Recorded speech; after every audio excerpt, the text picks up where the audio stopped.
Big ബോസിൻ്റെ പുതിയൊരു live അപ്ഡേറ്റിലേക്ക് എല്ലാവർക്കും സ്വാഗതം. ഓൾറെഡി ക്യാപ്റ്റനെ തിരഞ്ഞെടുത്തു. ഇനി നോമിനേഷൻ, ജയിലിലേക്കുള്ള നോമിനേഷനാണ് നടക്കാൻ പോകുന്നത്. അപ്പോൾ ഇതിനെക്കുറിച്ചാണ് സംസാരിക്കുന്നത്. അവിടെ ജാസ്മിനും ഗബ്രിയും റസ്മിനും കൂടി ഇരുന്ന് സംസാരിക്കുന്നുണ്ട്. 3 പേരും ജയിൽ നോമിനേഷനെ കുറിച്ചാണ് പറയുന്നത്. റസ്മിനാണെങ്കിൽ പവർ ടീമിലുള്ള വ്യക്തിയും. ജാസ്മിൻ പറഞ്ഞു തുടങ്ങുന്നത് ഇങ്ങനെയാണ്: പവർ ടീമിലുള്ളവരോടായിരിക്കും ബിഗ് ബോസ് ആദ്യം ജയിൽ നോമിനേഷൻ പറയാനായിട്ട് പറയുന്നത്. അതുകൊണ്ട് തന്നെ നീ ഇങ്ങനെ ചെയ്യണം.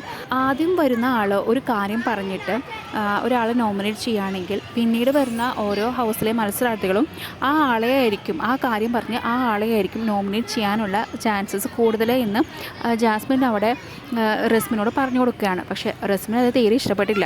റസ്മിൻ അപ്പം തന്നെ മുഖത്തടിച്ച പോലെ തന്നെ പറഞ്ഞു, അത് ഞങ്ങൾ പവർ ടീമിലുള്ള എല്ലാവരും കൂടി ആലോചിച്ച് അങ്ങ് തീരുമാനമെടുത്തോളും ആരെയാണ് ജയിലിലേക്ക് നോമിനേറ്റ് ചെയ്യേണ്ടത് എന്ന രീതിയിൽ. അതായത് നീ വലിയ തല പുകഞ്ഞ് ആലോചിക്കേണ്ട ആവശ്യമില്ല എന്ന രീതിയിലാണ് അവിടെ റസ്മിൻ റെസ്പോണ്ട് ചെയ്തത്. ഇത് കേട്ടതും ആകെ ചമ്മിപ്പോയി ജാസ്മിൻ. ജാസ്മിൻ പറഞ്ഞത് ഓക്കെ, ഞാൻ ജസ്റ്റ് പറഞ്ഞു എന്ന് മാത്രം, ഈ ആഴ്ചയിൽ വീക്ക് പെർഫോമൻസ് കാഴ്ചവെച്ചവരുടെ പേര് പറയാം, അത്രയും ഞാൻ ഉദ്ദേശിച്ചുള്ളൂ എന്ന് ജാസ്മിൻ അങ്ങനെ പറഞ്ഞു. അപ്പോൾ റസ്മിൻ പറയുന്നുണ്ട്, അതൊക്കെ പിന്നെ നമുക്ക് പറയാം, ഞാൻ നേരത്തെ ചോദിച്ചതിനുള്ള മറുപടി നീ പറ എന്നാണ് റസ്മിനോട് പറഞ്ഞത്. കൂടുതൽ അപ്ഡേറ്റ്സിനായി ചാനൽ സബ്സ്ക്രൈബ് ചെയ്യാൻ മറക്കല്ലേ. നിങ്ങളുടെ അഭിപ്രായം കമൻറ്റ് രേഖപ്പെടുത്തൂ.